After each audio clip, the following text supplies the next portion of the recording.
Uhali gani mtazamaji wa ASAM Online TV? Leo ripoti za ASAM zitakupeleka moja kwa moja katika chuo cha Karume, ambapo lengo na mazumuni ni kuweza kuhudhuria katika mafunzo au mwendelezo wa mafunzo ambayo yanatolewa na BPRA. Lengo na mazumuni ya mafunzo hayo ni kuweza kuwataka wanafunzi ambao wanajishughulisha na ubunifu kuweza kuendeleza na kuweza kukuza vipaji vyao katika maisha yao ya kila siku.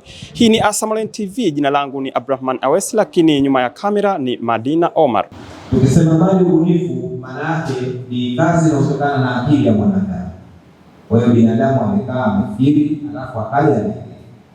Kwa hiyo ili ubunifu wako uweze kusaidia katika jamii, lazima uzingatie vigezo tofauti. Ili tuite ubunifu, lazima uwe na manufaa katika jamii. Kama ubunifu hauna manufaa katika jamii, huo sio ubunifu. Nadhani tumefahamiana. Kwa hiyo tukizungumza ubunifu au miliki ubunifu umegawanyika sehemu mbili. Moja tunaita industrial property au tunaita mali bunifu, lakini la pili tunaita haki miliki au copyright. Sawa? Kwa hiyo imegawanyika sehemu mbili.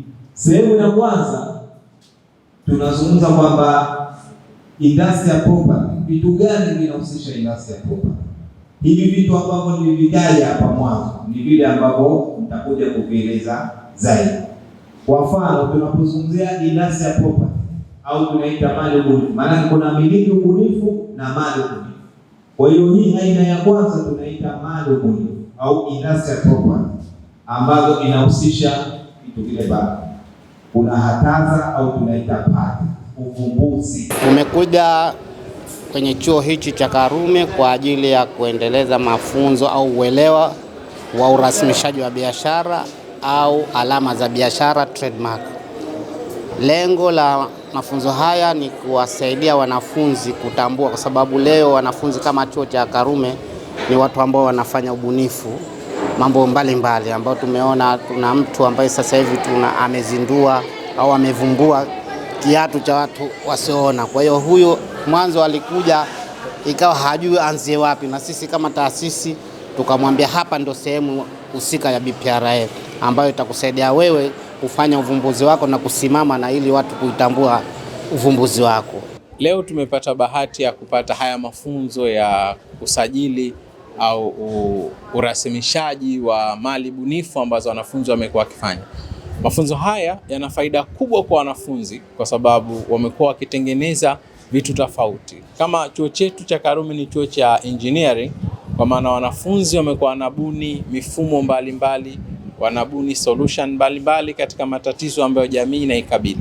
Lakini mifumo hii, vitu hivi ambavyo wanabuni vimebakia ndani ya chuo, havijaenda kuwa kama ni biashara, na ndiko ambako tunataka kuelekea kuvifanya vya biashara. Hatua moja muhimu sana katika kuzifanya biashara ni kuweza kwanza kuzimiliki kwa zao zile kazi.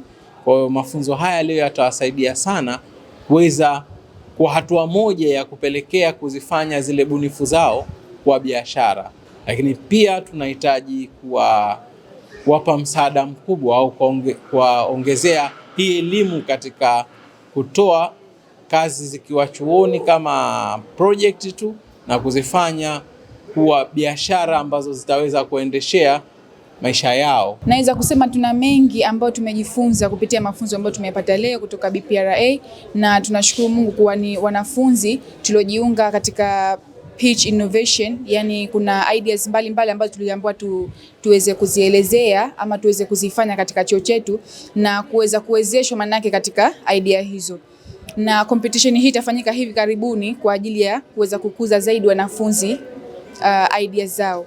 Kwa hiyo kuja kwetu sisi haya mafunzo imetupatia sisi fursa kuweza kutambua kuwa ideas zetu sio pia zitaishia katika just competition, lakini pia zinaweza zikafikia mbali na ikajulikana kidunia zaidi, kwa sababu tumeelezewa namna gani ya kuweza kujisajili, namna gani ya kuweza kuzimiliki sisi kama sisi, na hatua baada ya hatua mpaka kufikisha usajili huo na kamilika. Sisi kama wanafunzi wa taasisi ya Karume tuna uhitaji mkubwa wa kupata mafunzo ya aina hii, kwa sababu kama unavyojua sisi tunahusiana na fani za ubunifu.